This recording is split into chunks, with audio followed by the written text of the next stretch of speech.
Hi, welcome back to Bookish Brits. I'm Caroline. And I'm Faye. And today we're going to be talking about... Say Her Name by James Dawson.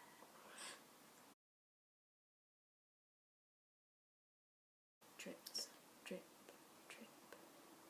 In 5 days, she will come.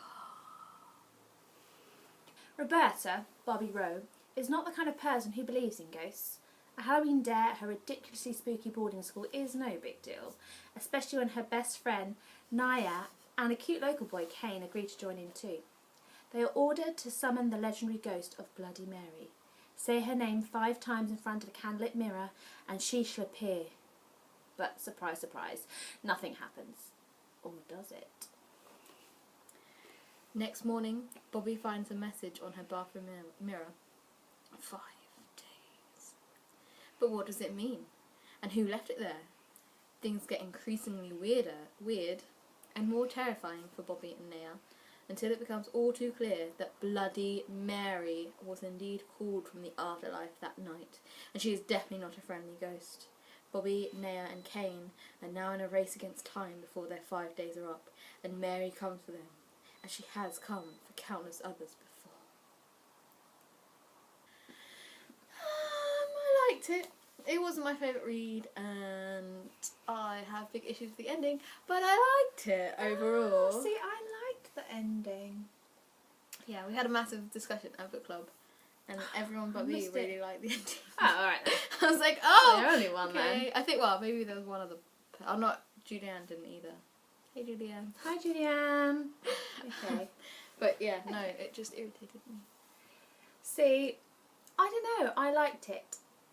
And we're talking about the very end. Yes, the very, very end. Well, and a bit before the end. For me, I felt like there should have been more consequences. Yeah. To what happened. Yes. And then just I didn't like that plus the ambiguous ending together. If there had been one and then not the other, or one and like, it didn't work for me. I wonder though that the ambiguous ending was a consequence. Yeah, so just didn't like the ending because I felt like it wasn't realistic. I think that's the way that my issue was with it. I felt like, especially with like, everyone's like, oh, but it was YA, so it has to be like lighter and fluffier. And I was like, well, it's a horror, so... And there are dystopians and fantasies where it's dark and drizzly and YA, so I felt like that was a bit... And I don't know. You don't kind of get much more darker and like... That can't be an excuse when you've had all these other people go missing previously and that what happened to them. I just think, yeah, I don't agree with that. I think it can be dark and gritty and unfair, because life is unfair. But I agree. There were a few loopholes that perhaps didn't ring authentic, but then I don't know if that's, we've got our adult hats on. I think my problem as well is that I have read like horrifying horror, and I would never have classed this more as a horror YA book. or adult. See, I think that's the thing. I haven't read much horror at all, really. I think the last horror I read was when I was a teenager, and it was point horrors. Horror's fine. Goosebumps. Are you afraid of dark? And they also had a bit of a formula to them, but I don't think I've ever read any real adult horror, and I tend to steer clear. I mean, I'm quite happy to watch horror movies, but I think that the kind of latest batch of horror movies have all been kind of slasher movies, and I'm much more interested in the kind of thrillery suspense story, which is what we got here. For me, with horror, I find it more horrifying to read about a psycho killer and a serial killer and all that sort of stuff than to read about ghosts killing people. I'm just like, I love ghosts and I'm fascinated by ghosts, but the idea of them killing people was just like, doesn't scare me. I think, is that because of being able to suspend your disbelief? Like, out there in the world, there are serial killers, and so therefore there is that element of this could happen. Yeah. Whereas the idea of a ghost coming to get you is a little bit more... Not so real. Harder to The only ghost story that freaked me out, and it didn't scare me in particular, it freaked me out, was the Paranormal Activity. And that's because it started happening in the day, and that is not okay. I have to say that there are moments of this book that I did find truly creepy. There are certain things, like the fact that they can see her in the mirror, in every mirror. Yeah. That she's just lurking there, and that she's obviously watching them. That's part of the myth. Yeah, but I find that really creepy. And also the handprint scene. But actually, by that point, I was already formulating my own ideas about what was happening. That was very Ring-like, though. Yeah, I was going to say, I felt like the whole thing had a bit of a Japanesey, the Ring-like idea to it. Like, when he's talking about coming out of the mirror, and the way that she moves is almost kind of spider-like, which is just like the character from The Ring, and with the pale skin and the dark kind of long hair. That was kind of how I was imagining. I found that quite creepy, but is that because of my experience of having watched the movie, both the US and the original Japanese version, and I'm putting my experience of that into it? Possibly. And would somebody without those experiences have that same... I would know. I have those experiences, so I can't answer that question for you. So, but yeah, I did. It was very much along those lines, which I enjoy because it's. For me personally, I don't like slasher horror because it's just blood and guts, and I don't find that particularly frightening. I find it gruesome, makes me feel a bit queasy, but it's not. Which is hilarious. It's horrifying. Knowing your job. Blood makes me feel gruesome. Well. No, but it doesn't ordinarily. But like in that setting. Yeah, I just think I don't know. I don't find it scary. Yeah. Whereas the kind of suspense and it's definitely a page turner. Yeah. I mean, it was good, and I did really enjoy it until I got to the end, and I was just like, oh no, this is not okay. You just wanted more doom. I wanted more gruesome things to happen. Do you think there's going to be a sequel? That's why it was left ambiguous? Or do you think it's going to be one of those truly ambiguous endings? I think it could definitely do, like, you could definitely see that there's space for a sequel. But I don't know if he will or not. I don't know if I'd read it if he did. Sorry, James. I think there are enough questions there that you could make a sequel. Yeah. But at the same time, see, I'm quite happy with the ending kind of being left as it is. Again, in that kind of Japanesey horror way, that nothing is really wrapped up and you can see that the cycle could easily begin again. Yeah. Which for me is what makes it more... With no way of stopping. Because the solution has been used and it's... So now that I've kind of expelled my rant on the ending, I want to actually say good things about the book. I did like the book, guys. And the first thing I want to say is that I love Mary. I think she was the best character in the entire story. And she's the ghost, so that's good fun. Yeah. I think she had such a unique background, and she was quite interesting to read. And I like that she was really complex. Yeah, and she wasn't. There was just a lot more going on there. A ghost for the sake of being a plot point. There was actually stuff around her. I have mixed feelings about some of the other characters. Like, to start with, I absolutely loved the best friend. Naya? Yeah. She was really feisty and ballsy, and I was like, this is the kind of person I want as a best friend. And then, okay, circumstances happened, but I kind of feel like she just went a little bit flat midway through the book. Like, she just was like, oh, okay, I'll grow up, get over it, and then she was like, oh my god, oh, I'm so scared. And I was like, it's not that you wouldn't be scared in that situation. It's just that she had no personality before it. I just felt like, I think they could have done a lot more with her character, and it almost like once Kane, the male love interest, was introduced to the story, the best friend, as often happens, get pushed to the side in favour of the boyfriend. But yeah.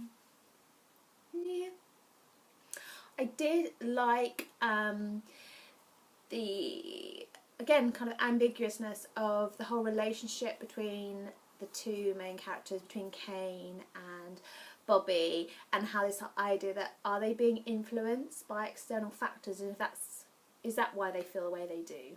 I thought that was quite an interesting thing, and I think that could have been explored a bit more. Yeah, especially after it all ended. Yeah, like what? But then there would be no point. So the book's over, guys. That's seriously, get over it. So, and I quite liked the boarding school setting. Yeah. I do like my boarding school books, so... Yeah, and I like the idea it's this big old creepy house, and yeah.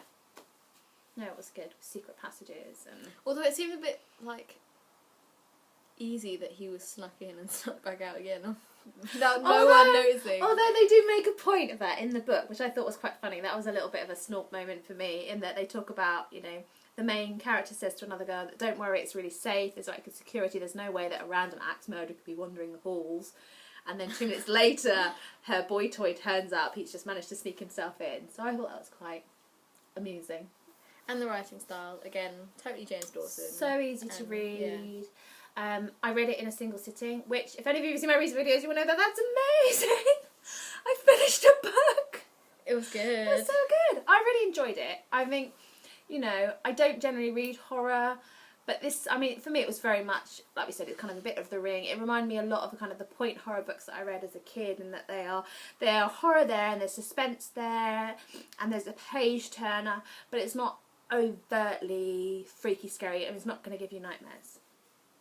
Yeah. So. No, I agree. So I enjoyed it. It was good. It was good until a point, and then I just got angry with it.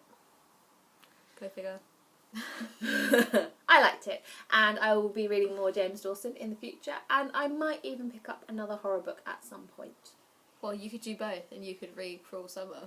I'm actually quite ashamed to say this is my first James Dawson book that I've actually read. I know. That's my second, so... So, but you know, I'm a total fan now. Do you enjoy Say Her Name? Did you like our review of Say Her Name? Do you think you'll read Say Her Name? Do let us know in that little box down below. Yay, it rhymed.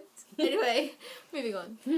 We have another Bunny review coming to you next month, and we are reading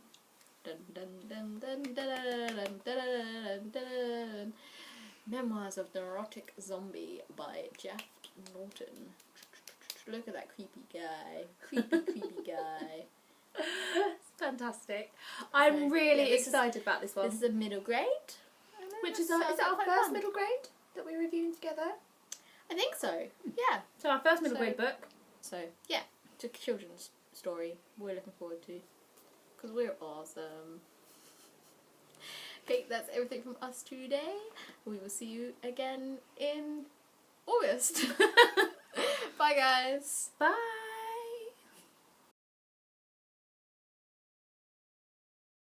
Having a problem with ambiguous endings, I think. The last like 5 books I've read have had ambiguous endings, and I'm like, stop it! I want a tied up in a knot, neat little bow ending. Where is my bow ending? It's hard. It is hard, because part of you just wants to go, I want this book to end. I want it to be a final book. I want to know what happens to everybody, what happens to their lives. Yeah. I think I'm becoming more tolerant of ambiguous endings as there seems to just be more of them. I don't know, maybe I'm just picking up the wrong books, but every single book I'm picking up, I'm just like, and what happens now? And I feel like Hazel in TFIS. It's like, grow up. You don't need to know the ending. It's like, but I want to know what happens. God damn it! I'll just make it up in my head. Everything ends happily in my brain. It's not even ambiguous endings I have an issue with, because basically most endings are ambiguous. Like, it's hard not to be an ambiguous ending. Unless you had a lovely epilogue 15 years later. or of like, you know, everyone's died. That's the end. There is no ambiguousness about that. No, there isn't. And I think I'd rather an ambiguous ending. Personally, I don't like mass slaughter. I've just been reading a lot of books lately where it's ambiguous, but it ends sort of in the middle of the story still. So it's like, it's an ambiguous, but there's still like, it doesn't wrap up the story at all, but it's ambiguous. See, I only find that annoying when I feel like it's setting up for a possible sequel that they maybe haven't been commissioned for yet. Do you know, when it does feel like a middle of a story? Yeah. Yeah, I've read too many of those, and I'm just like, no, I don't want it anymore.